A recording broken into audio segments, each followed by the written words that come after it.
All right. Hello, everybody. Welcome to another episode of the Run.down. I'm your host, Tyrese, joined by my good friend, Dougie Doug.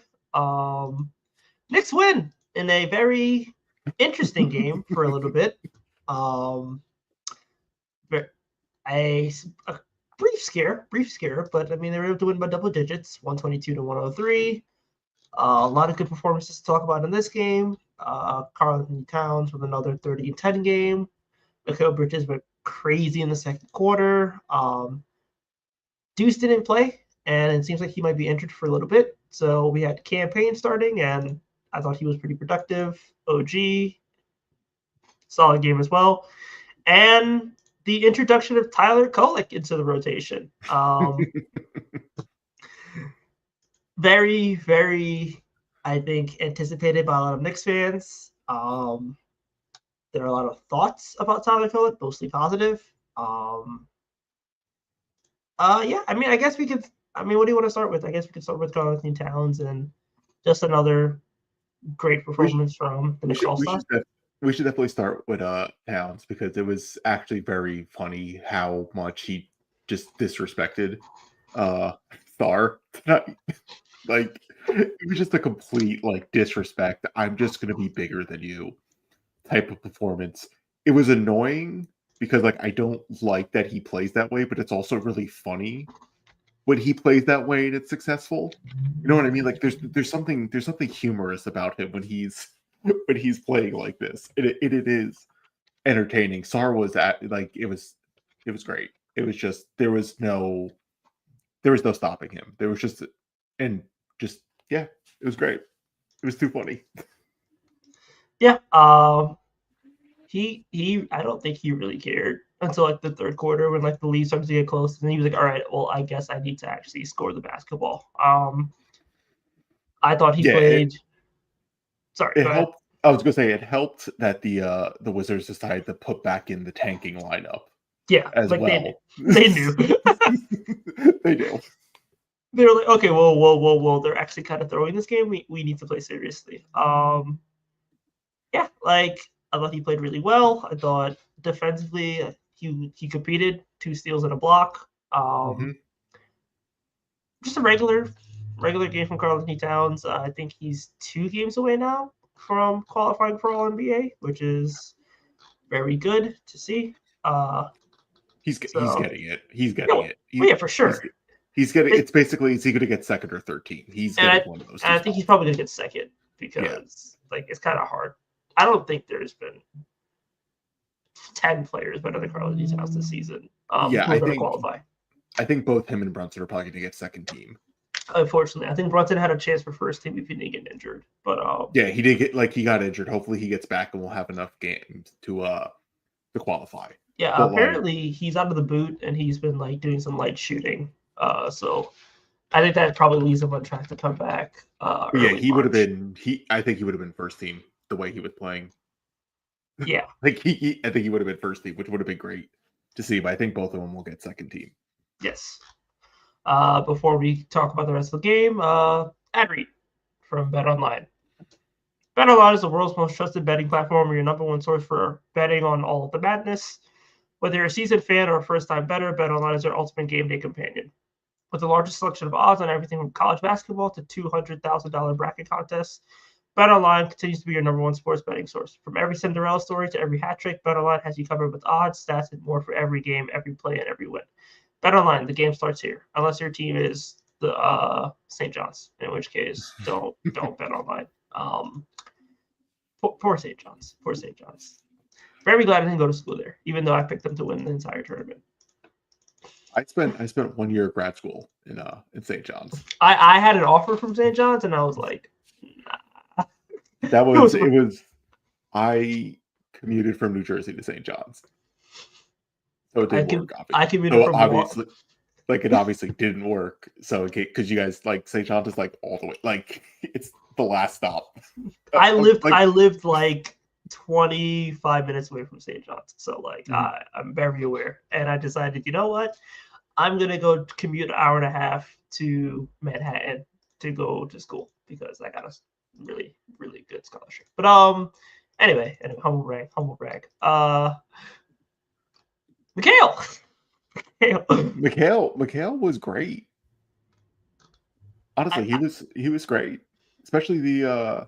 I mean, like the second quarter, right? We'll obviously talk about that third and a third of the fourth quarter stretch that they went on. But no, Mikhail was great. He was actually taking threes. He was Yes. taking his spots. He was doing everything that you want.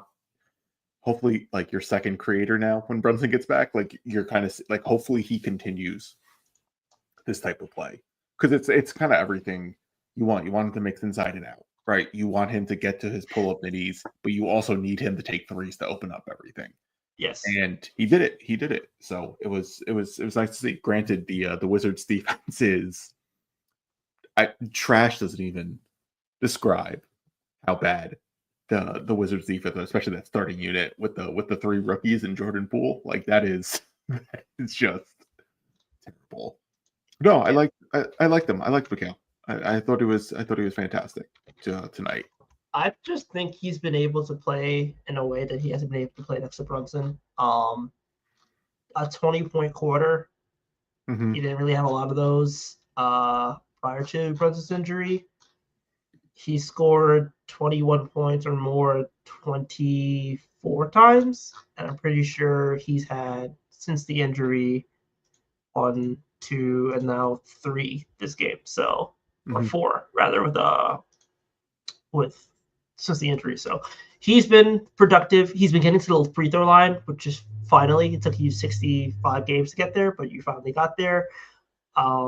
He can run a pick and roll. He can play make. He can still give you good defense. The numbers kind of bear it out where when he doesn't play with Brunson on the court, he's been a lot more productive. He's been a lot more of a volume guy, and I do think there's a conversation to be had where kind of splitting those guys up and being able to let Mikhail do more stuff on ball with the second unit is probably something they should explore. Mm-hmm. But yeah, like I think this is the kind of guy that you trade for when you're constructing a team where it's like he can scale down and he can play next to Brunson, but he can also scale up. And when you need a guy to give you 25 on any given night, he can do that. And I think that's why people thought he was more of the third option compared to OG.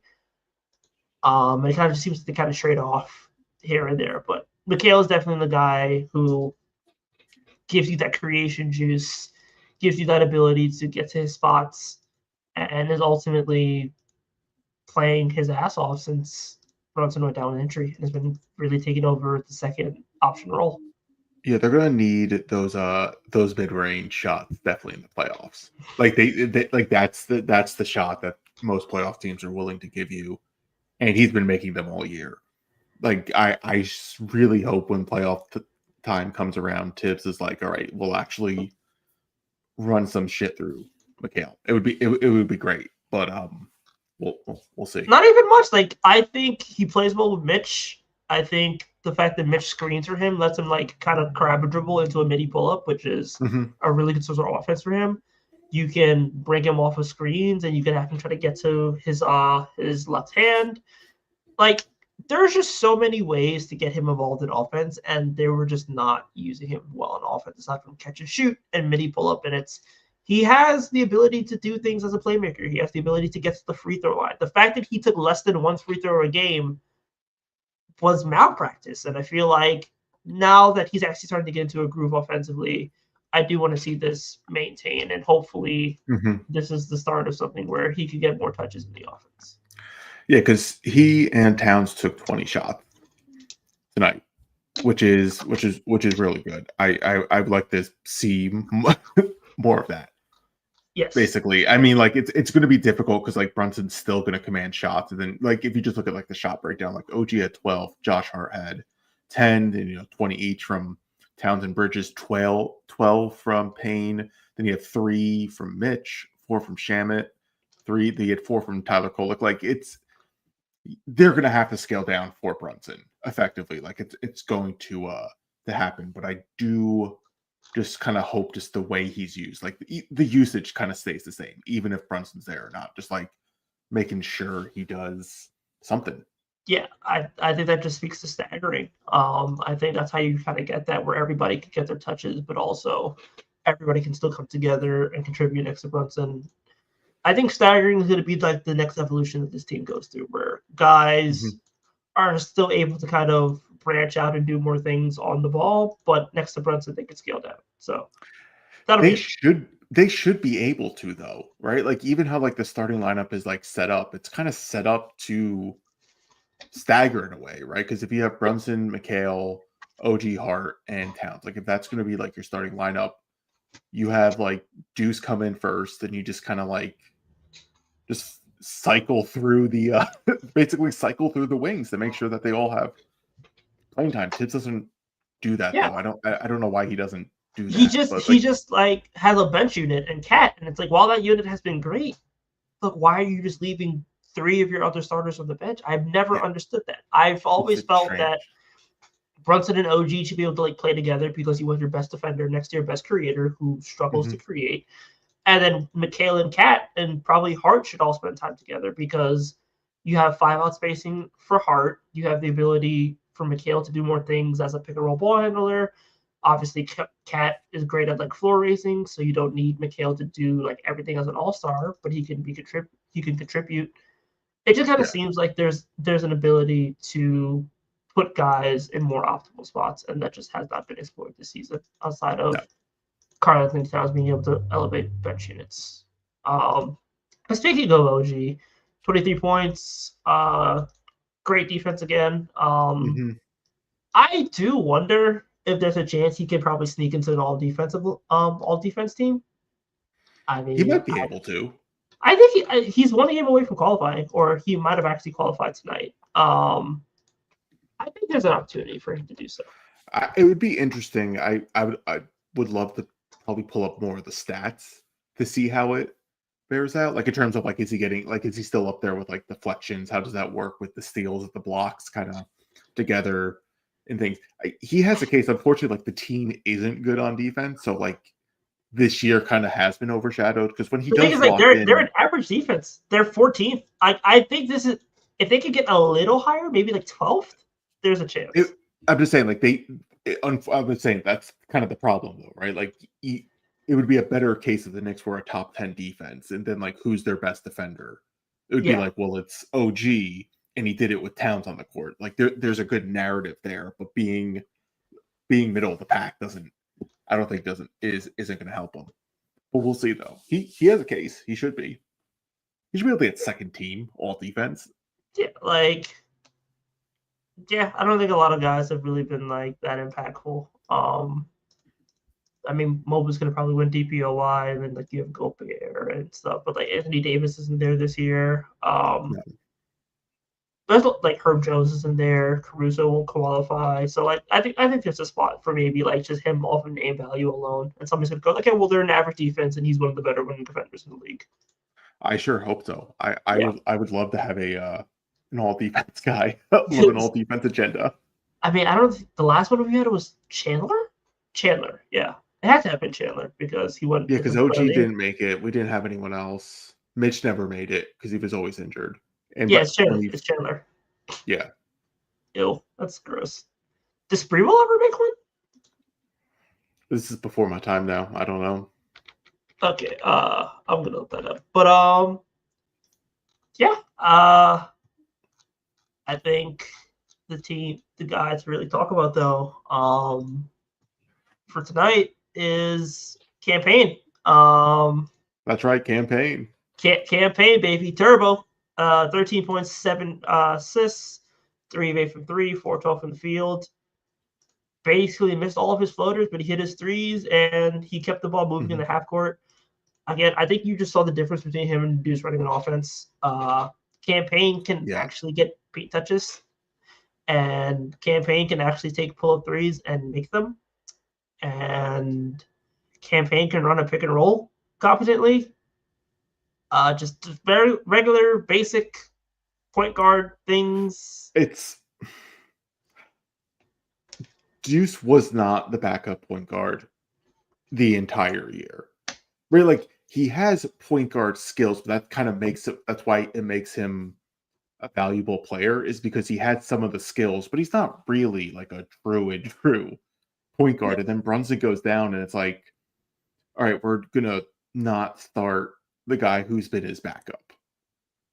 like it made no sense, and I don't even think it's anything against Deuce, right? It's just one of those like, why are you getting away from what was already like everything that made sense? And then again, it was the Wizards. They suck on defense, but like you're right, you just saw like little things like moving the ball, running a pick and roll, taking an open pull up three, like basic stuff.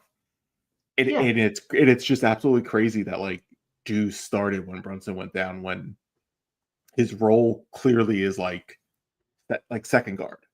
That's really what it is. His Like role is second wing. guard. He plays. He's a Well, wing. fair enough. But right. But like what I'm saying is like he has a very clear defined role. Yeah. And they brought him for poker. Like he played well as a starter because like Deuce is good, even though you don't think so. But like Deuce is good. I mean, So like he played well. He did not play well as a starter. No, yes he did. The shooting numbers are atrocious. They've been atrocious all season. Like I'm pretty sure he had like his true shooting probably had to be in the 40s. To be fair, I've been fortunate enough to not watch the disaster classes that were the past 2 games. So yeah, I had to watch it in person. Wasn't fun. But yeah, like Deuce as a shooter has just not been there. I think he struggled mainly. Like he struggled as a point guard because he's not a point guard, and it just kind of sucked to have put them in that role. I'm not trying to say it never made sense. Yeah, like he's shooting 37% from the field. You can't shoot 37% from the field as a point guard. And while he tried, like he averaged 5 assists a game in 34 minutes. That's just not really impactful. That kind of goes to what I'm saying though. Like he has some of the skills. That doesn't mean because he has some of them, that means he's the backup. Like he was always like, which game was it where there was like someone was quoting, they're like, Tibbs was like, he's just a guard. He could play both spots. And it's like, well, if someone can play both spots, then you can also say they play neither spots, right? Like you can't, like you kind of favor one or the other. Yeah. And he's clearly not a point guard, and that's totally fine. At least to me, I think he's good, so it's totally fine. So you should have started campaign, and then you saw what it's like to start campaign. The Knicks go up 30, right? Like it's shocking. Yeah, and then it's like that's also the argument to like, hey, like you could probably play Kolek and Spurs too. And speaking of Kolek, 4 points. Kolek? Yeah, we could talk about Kolek now. He's my boy. All right, dude. I believe it. He is from. He was so good. 4 points, 8 assists, 3 steals. I mean, he had a good game. I'm not gonna say that he didn't have a good game. I'm just like the people who are like, "Oh my god, this is why you play a pass first point guard." It's like, no. I'm not saying he didn't deserve minutes. I'm not saying that he should not have played. I'm saying he should not be in the rotation because he's a pass first point guard, and he's a pass first point guard who creates no advantages. He had a nice paint touch to kick out to OG. He did. He had that bounce pass to McHale. That didn't even need to be a bounce pass. He bounce passed it for no reason.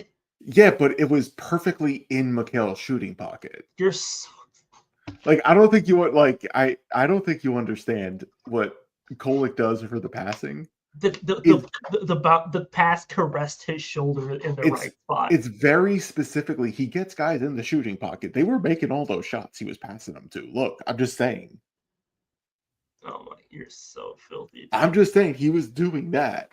Again, I'm not saying he's a bad player. He's not a rotation player year one. He's not somebody who deserves to be in the rotation. But like as a third string point guard, yeah.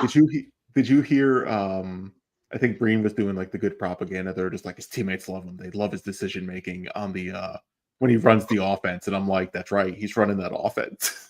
He's totally running it. He's just giving the ball to Karl-Anthony Towns and then spacing. That's how you run an offense. Listen, that's a great play. Dude, he knows what play to run. He's like, no, give it to Towns. He's cooking SAR. That's good. Good job, Kolek. Dude, he legitimately thinks he's just John Stockton. Like he runs point guard like a 1990s point guard, and that's Kolek. It kind of reminds me, just like watching him. It's like how I would play 2K to get your VC up. right? Yes, Like the good that's how he teammate plays. grade.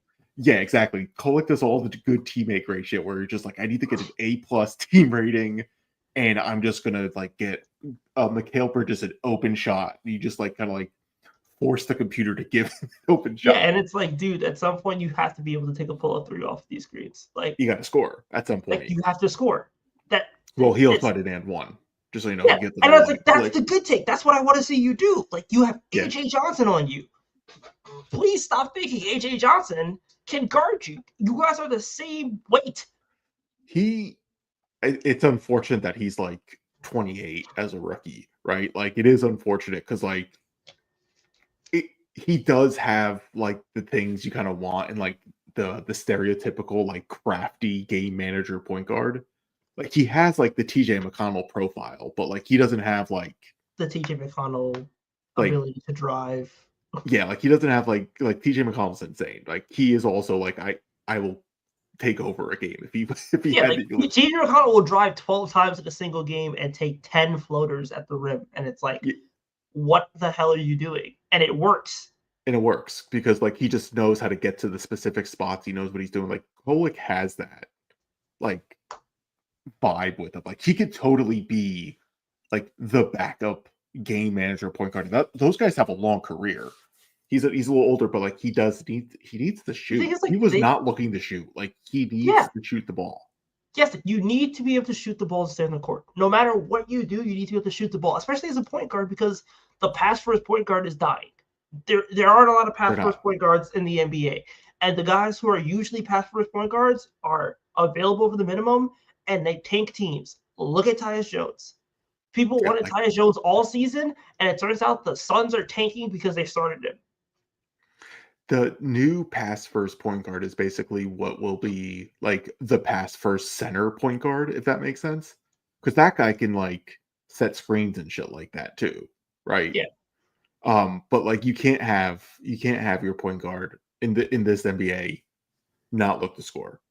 Like, he took 4 shots. Let me double check the minutes. Like he had 18 minutes. He played 20 minutes and took 4 shots. Like he needs to do more as like a guard.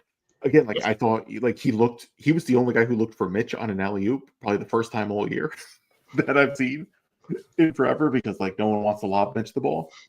But like he's there. It's just unfortunate he's a little older. He needs to shoot.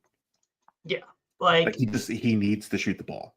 Yes, as a depth piece, I think he's fine. I would have not spent the 34th pick on him. I thought that was a little bit rich in terms of draft capital because it's probably the highest pick this front office is going to have for the next couple of years. But at the end of the day, like they spent the pick, and ultimately, if this is your third string point guard, you are fine. But like this, you can't give him rotation minutes, and until he learns how to score, then he is going to be much more of a liability than he is an asset for this team. Especially because he's not getting 3 steals every game. Yeah, he can pass. I think that's one thing we definitely know. Like he clearly can pass the ball. He can clearly get guys shots in that type of capacity. But it's going to be really tough if he's not shooting. I mean, he had looks. Like he needs to take them. Yeah. Like it's totally fine. I think we're now in an age or an era where like just pulling a 3 isn't like the worst shot anymore. Unless unless you're taking like a Jordan Poole terrible 3, right? Like that's a different type of 3. But like generally open 3-point shots, if your defender's completely off you, is going to be a good shot. Especially if you're gonna play with Mitch. Like just take the shot. Just take it.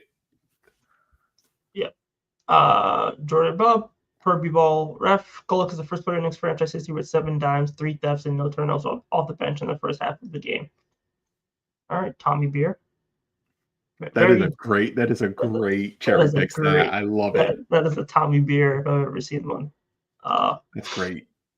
From Christian Winfield, Tyler Golick, 7 second quarter assists, tied Jalen Brunson for the second most from any Knicks player in any quarter this season. Again, like he can pass. Nobody's doubting that he can pass. He can pass. Especially when Mikhail's in a heater and all you need to do is just clear out and give him the ball. very, very easy to rack up assists. Again, he also did a great job saying, I think Karl Anthony Towns should play one-on-one against is it Anthony Sarr? Alex Sarr. Alex Sarr. Anthony Alex. Yeah, Alex Sarr, right? Like, man's a genius. H. Broussard, Knicks might have lost this game if the Wizards not pulled their better players and tanked the last out of the fourth quarter. Yeah, should we actually address this now? Yeah. So they were up 33. They were up 33. And then the third quarter happened, and then into the fourth, they cut the lead to 4. Yeah. Before they subbed out all of the guys who essentially cut the lead and brought back in the tanking unit. And then the Knicks got back up to 20, and the game was over. Yeah, that was a really bad. That was a really bad third quarter, like really bad. Marcus Smart legitimately had the "I wish you would have traded for me" quarter. Yes, and I was so mad because I'm like, this fucker is doing exactly what I expected him, what he should be doing in Madison Square Garden. He should be on the Knicks. He should be writing, instead of him being a mentor, he should be having revenge against the Celtics, right? Like that's what it should be. But no, he's fully. I just like that, like the broadcast. Bree was just like, he's bought into being a mentor, and I'm like, yeah, that psycho would be bought into being a mentor. He's like, I'm going to show everyone how you're going to win a game and stuff. Like he's insane in a good way though, right? Like he's insane in a good way. And they almost lost to Marcus Smart. Like again, he was ready for the moment, and it was so fucking annoying to watch. Because like the Knicks didn't do anything in the first half. There was nothing spectacular that they were doing, right? They didn't really change anything up too much. The Wizards suck. So like everything looks easier. They're able to move around the court more, they're able to screen better, all that type of stuff, because the Wizards suck. But like then they brought in the players, and like they brought in Marcus Smart, and they're like, no, we're gonna play defense now. Right? Like we're gonna play defense, we're gonna push the pace, we're gonna play physical. And the Knicks they didn't respond. Actively did not respond. They needed basically an act of God, which was the Wizards are tanking, to pull this off. They had no momentum. There was a very good chance they would have lost the lead if they kept like Smart and everyone in. Yeah, I agree. I thought that third quarter was like one of their worst quarters ever, and then to go off your worst quarter to continue it in the fourth as well against this team that you were destroying, like, god damn, guys, that's not good. It's not good. It's not good at all. It wasn't very encouraging, to say the least. Yeah, I just didn't like the fact that the offense died. The offense just kind of died. Completely died. And like it wasn't like bad quality shots. Like the offense just kind of died, and there was really no answer. Yeah, but they stopped playing. Like they kind of just stopped playing, though, right? They're just like, oh, the shot's not going in. Let's just allow the Wizards. Yeah, like let's just meander, right? Let's try to get to the free throw line. Let's try to pick up the defense to get some easy buckets. They didn't do anything with it. They were very complacent with just missing the shots and just playing their boring defense where they were getting lit up by Marcus Smart. Like he was lighting them up. Yeah, like you saw that, and it was just there were just no subs. There wasn't any attempt to like juice the offense. I mean, I think credit to Tibbs. He realized, okay, I can't play Precious in this moment, so Precious didn't play until garbage time. Yeah, which was thank God, because he did it in the second quarter, and that also killed the offense for a little bit. Mm-hmm. But yeah, it was just like Josh Hart plays the entire quarter. All the starters played 9 minutes, almost 10 minutes. Then I put Mitchell Robinson in, and then Landry Shamit's the first guy off the bench. Like, they probably should have put in Kolek earlier just to see if he had anything going. Yeah, like it probably would have made sense because like they're coming back, and not like a bad thing against Payne. It's just more of like let's get a different point guard. Let's just get a different look in to see what's going on. They didn't do that. They waited till basically like Tibbs basically treated this game as if a 30-point blowout didn't happen. He was just going through the motions. Oh, we're going to do our basic sub pattern, copy and paste like we've been doing all year. It doesn't matter that we blew a 33-point lead, right? Like, it doesn't matter. Like, we're going to do our same rotation that we do every second half. And I don't like it. I don't like this philosophy. It's exhausting to watch because it's so predictable.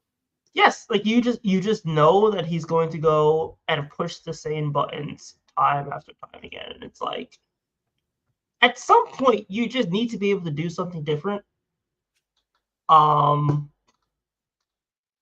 I get like guys aren't in the rotation sometimes, but sometimes you kind of just need to switch something up. And my thing is, like, you have wings at your disposal. I don't think Bocham's the greatest player in the world, but maybe try like a wing with some more size who could decently shoot. Beauchamp had an off the backboard dunk in garbage time. Yeah, like I thought. Tibbs isn't playing him now for the rest of the year. I believe it. I completely believe it. But yeah, I thought it was just uninspired. And I mean, people are going to say, well, he doesn't have enough pieces. And it's like, at the same time, your rotations can be better. You can do things to mix it up. You can try to get different looks in. You could stagger dudes. Like, we just don't do anything creative offensively or defensively. It's the same formulaic sub rotations. It's the same formulaic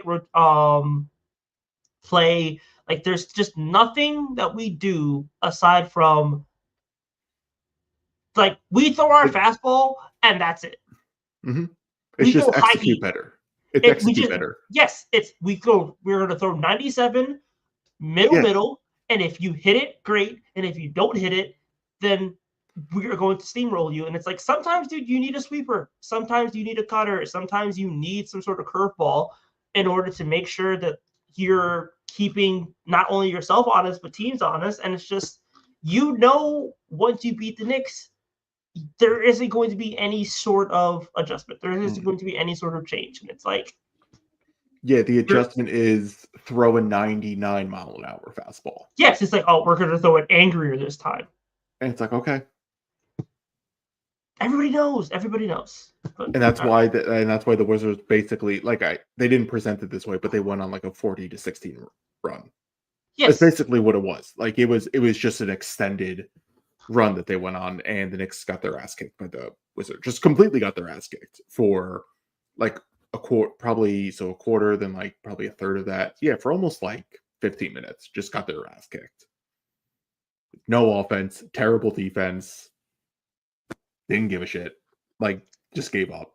Just completely gave up. Just do it better this time. I mean, just do better. That's been Tibbs in a nutshell, where he's just been telling this team all season, just do it better. And it hasn't worked. I think they're done with it. Honestly, I think they're done with it. It works in the beginning when the team sucks, right? Like, that's when it really works. That's how we had Randall. That's how we had the whole Randall experience. Randall tried.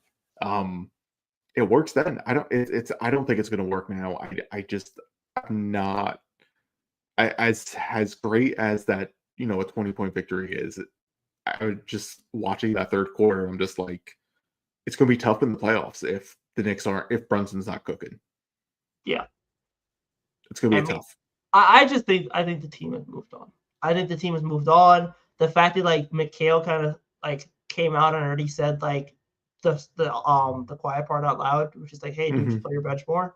I just don't think he lasts past the season, because I don't think he's going to be able to coach his team to give a significant effort against Boston. If any of the games have been indication, Boston is going to steamroll this team in 5 games. I think Brunson could get you a game. But aside from that, like, unless that series isn't competitive, and I don't see any reason for it to be, I don't really see much of an avenue for Tibbs staying. And I think, like, I just think it's kind of hit the ceiling. He establishes the floor really well. The ceiling is just never there. And I think, like, when you have guys playing 37 minutes against the Wizards, like, multiple guys are averaging 37 minutes in the season. every one of your starters is averaging at least 35, and there's just no sense of incorporating different looks, trying different guys. Like, they never do that. They never do that. And I think the front office drafted these guys, and I don't think the intention was for them to be at sub 100 minutes on the season. And that's the thing. It's probably not. No. Yeah, they probably expected Kolek yeah. to have a couple more. They expected Pacome probably to get something.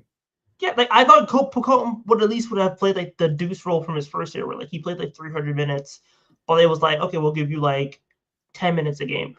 And I'm not saying you need to play him every game, but like on the second round of a back-to-back that they played in Charlotte, he shortened the rotation to 8. Do you know how insane that is to come off a back-to-back with travel and just go, you know what? Mitch isn't playing, so I'm just going to shorten the rotation. I'm not going to do anything else. I'm just going to shorten the rotation and make guys play more minutes. And it's like, so we're just going to play 40 minutes in a blowout? Like, why? There's no rhyme or reason aside from he is deathly scared of experimentation. And you just cannot be a coach in the NBA doing that. Towns played just under 37 minutes. Mikal played over 37 minutes. Josh Hart played over 37 minutes. And this was a game where the Knicks were up 33 and they won by 19.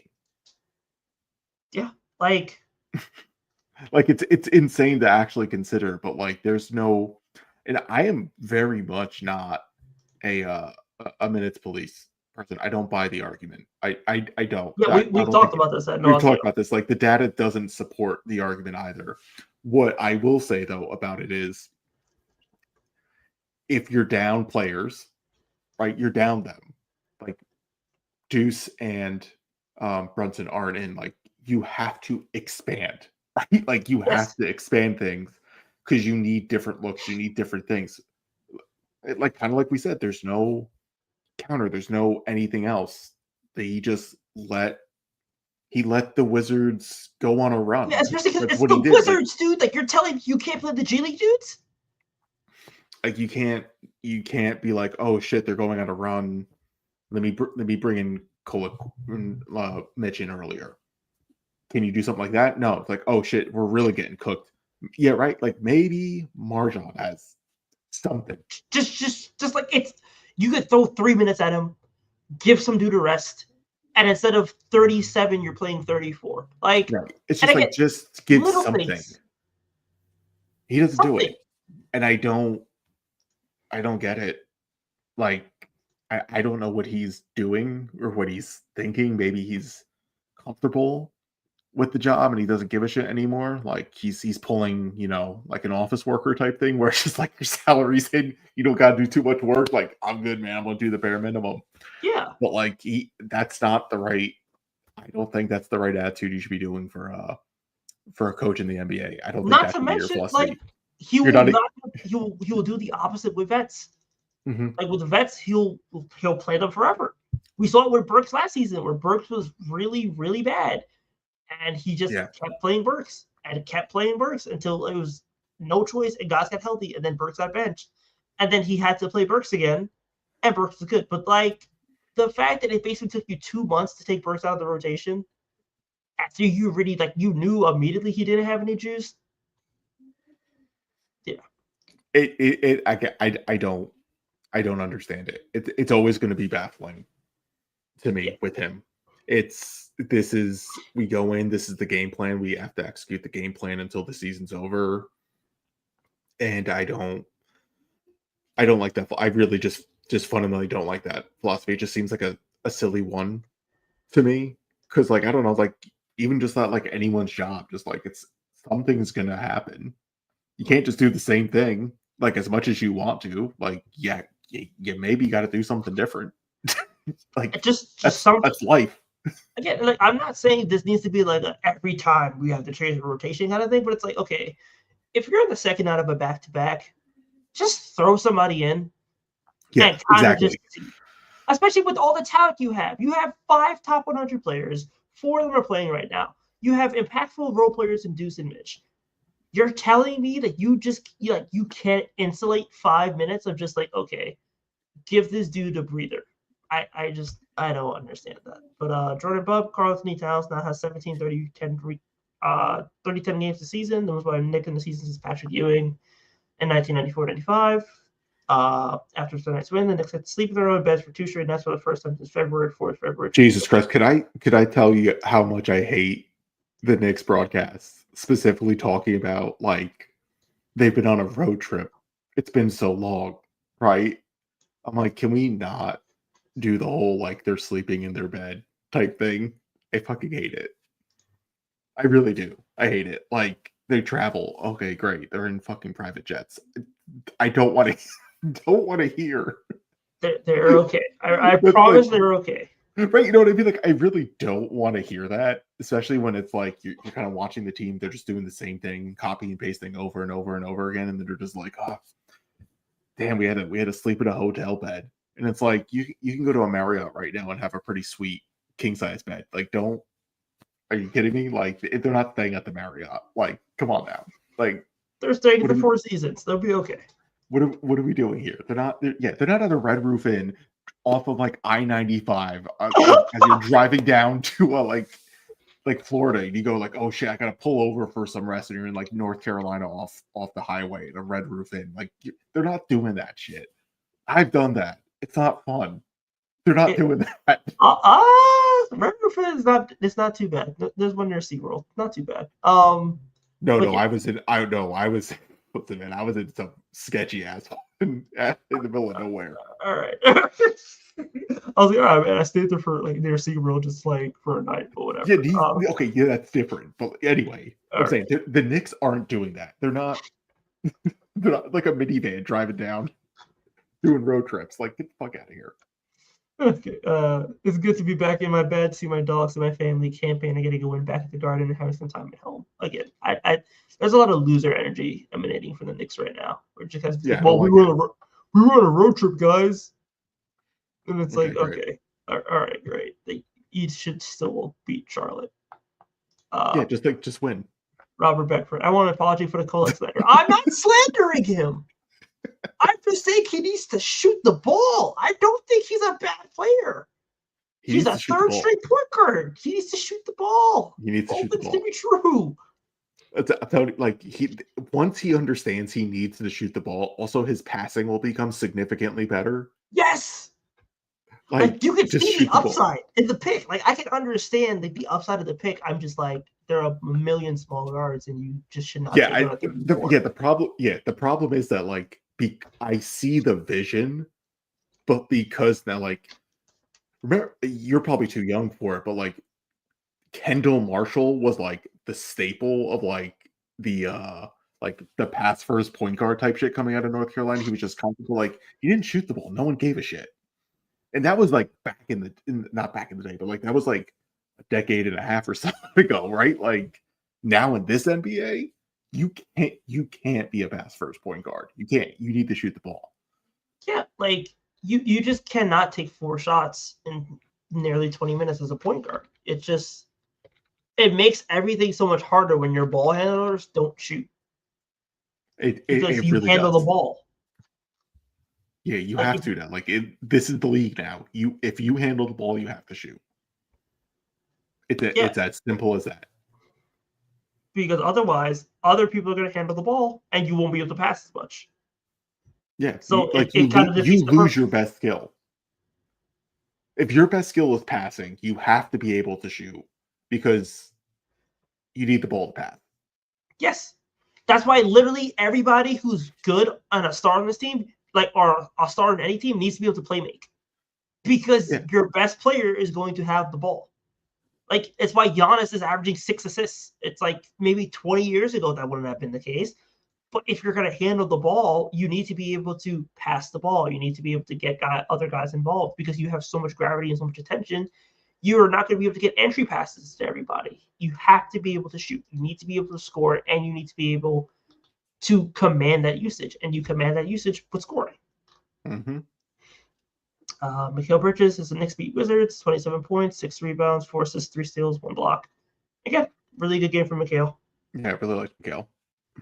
Jordan Bubb. Tyrese get used to more Tyler Coley minutes because sources tell Knicks Fan TV Deuce McBride will miss multiple games with a growing strain. So this is a very conflicting feeling for me because that means Deuce McBride isn't playing point guard. But also, Tyler Kolek is playing point guard, so this is a very bittersweet moment for me. Don't know how I'm going to react to it, but it's happening, so I don't have anything to say. It's gonna be interesting. I will say there will be 48 minutes of actual point guards playing point guard. Yes. I will say that. It will be 48 minutes of passing instead of somebody trying his hardest and admirably to pass. And he gets assists, but it's like a lot of them are just like, okay, I threw the ball to Cat. Okay, I passed the ball to Josh Hart, who was already 2 feet in the paint. Like, I don't create advantages, but I'm going to pass the ball and get an assist. That's why assists are fluky. Bashar Kolek is better than Deuce. That's kind of nasty, but I can understand it. No, it's not true. It's not true. Campaign is better than both of them, and that's what matters. Shout out to Turbo. He played well. Telling you, man, the Knicks just need a nice forward, and we're good. Campaign can come back next season. I will not complain. Campaign is a good player. I wouldn't complain. Like, you just need somebody to play 15 minutes and hit a couple threes. That's Campaign. And also, like, he could probably, like, if the Knicks actually believe there is some level of upside with Kolek, right? Like if they actually believe he's going to eventually shoot the ball in like the next year or two, then yeah, let Campaign just stay around for another year and see if it works out. Like, you're not getting much better for the minimum. And I think they're going to have to sign a minimum guard because there's no way you're going to the offseason thinking Kolek is ready to play backup minutes. I just don't think. He's not. Yeah. Until I see him like taking like, what did he play? He played almost 20 minutes and 4 shots. He should have had 10 shots. At least 7. That's fine. But I'm just saying, he's got 10 shots. Like, come on, let's go. Like, you're running the team. 10 shots. You're not getting benched. You're not getting benched. You're going to get guaranteed minutes. Just shoot. Yeah, and guess what? You'll continue to play if you shoot the ball. Because look, even though he was getting like very simple assists, he was getting assists. So that means the Knicks were making shots. Like, he got extended run in the second quarter because the offense was doing well. So like, if he does that, and if he went out and like shot the ball, like, dude, Tibbs also pulled him out real quick at the in the second half because the team was collapsing, and it's like, we got to take Kolek out, and I'm like, that's fine, but like, you do know it's not Kolek's fault, but yeah, like, Tibbs is weird. It's just he likes guys who just will get after it, and if you don't get after it, he will build you up by making you play with Hart, Precious, and Mitch and tell you, hey, well, you're going to shoot this ball one way or another. And it's like, it's weird logic. And I understand why he's doing it because, like, hey, you have a bunch of dudes who can't create. You got to shoot that ball. But also don't do that to the 24-year-old who is scared to dribble against AJ Johnson. Yeah, I just like, don't play these games now. Don't take his minutes. That's the problem. It's like, what a lot of young dudes, he just ends up taking their minutes. And unless you're like IQ, you're just going to get your minutes tanked. Like, that's why IQ was so good, because he was built in the crucible of Tibbs. Like, there was nothing. It was perfect for Tibbs. There's nothing Tibbs could do to make him not work, because he worked with everybody. And he trusted him real quick. So even when shit would like fluctuate, it would be like, well, we know he will play quickly if need be, because he knows Quickly could do it. Yeah, at minimum, Quickly will play like 15 minutes, maybe 20. And then as he like got more and more comfortable, it's like, okay, well, Quickly could play 30.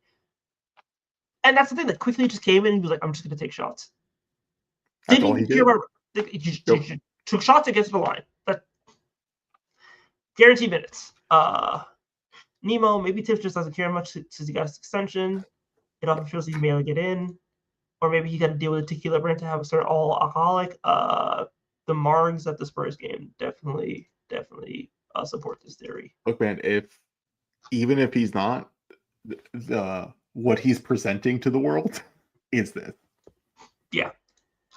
Like, that's what he comes off as. Like, I just see it like he looks like me when like you're just like clocking in and clocking out. Like a fucking shift at a Banana Republic. You just clock in, you clock out, and you're just like, hey man, I folded my clothes. I don't know what to tell you. I can't give you more. That's what Tibbs is doing right now. That's the vibe he's giving off, and it's unbecoming. He needs to stop. Tibbs is like the student that's like a couple weeks away from like summer break, and he's just I just want to get out of here, dude. Like he's like, I don't care. Did you do your homework? No. Did you read? You think I'm reading? No. You just did enough. I'm done. It's like I got my beat. I'm done. He signed out the reading form. He's checked out. I think he's legitimately just like kind of checked out because I think he knows like, oh yeah, this team isn't beating Boston, but if I get 50 wins, like if they get 50 wins, he's chilling. If they basically repeat last year, I think most of us will say that he needs to go. I don't know if the front office would agree with that. I don't think they would, but like I think like right, it would be back-to-back years of second round. 3 years. Or three, right, like it would be 3 years of second round back-to-back. We came up against a tough opponent this time. That's what it's going to be. And I think it's not the smart move to do. This team just looks done. They look like guys that they need a different voice. I don't know who that voice is. So if you want to be like, who's a better coach than Tibbs that's available? It's not my job. It's not my job. I don't have the answers. I don't really know these guys. I don't I don't have that answer, but you can't look at this come off as someone they need a new leader in a way. Like Brunson Brunson definitely has the guys all in like control, right? Like there still needs to be someone else like managing everything. Someone else who's like there to help support. He doesn't seem like he's supporting them anymore. He's just kind of like letting them play. Yeah. And I don't know if that's the best attitude with this group. I think they need someone to keep them accountable. Like they need someone to have Towns be disciplined on defense. They need to make sure that Jalen doesn't get tunnel vision, even though he doesn't, but you know what I mean? But like make sure he's passing the ball more, getting everyone involved, making sure that McHale stays aggressive, making sure that OG stays aggressive. I don't think he's doing that. Or if he's trying to, they're not listening. Or if he is doing this and they're not listening and it's not coming off well, then you have a problem. Yeah. But I think that'll be it for us today. I think so. Again. I think the Knicks play again Monday. Oh, Tuesday. They have 2 days off. Wow. They get to sleep in their bed Sunday and Monday, and tonight 3 nights in their own bed. Oh, dude, what a time! What a time! Can you believe it? God, they got off the road. They finally got home from San Antonio, and they get to stay in their own bed. Yeah, San Antonio sucks. Who would live there? Ugh. Yeah, terrible, stupid ass Riverwalk. Okay, the Riverwalk did nothing wrong. That's all we got. It's a fake river. Listen, we got the Riverwalk and we got SeaWorld, dude. Which one do you want? Neither. All right, but yeah. They should put Shamu in the Riverwalk. That's what they need to do. God. They should have the whales and the dolphins in the river. We're like on the 10th Shamu, so whatever it is, we'll figure it out. But thank you guys for watching this episode of Run.down, and we'll see you guys next time. See ya.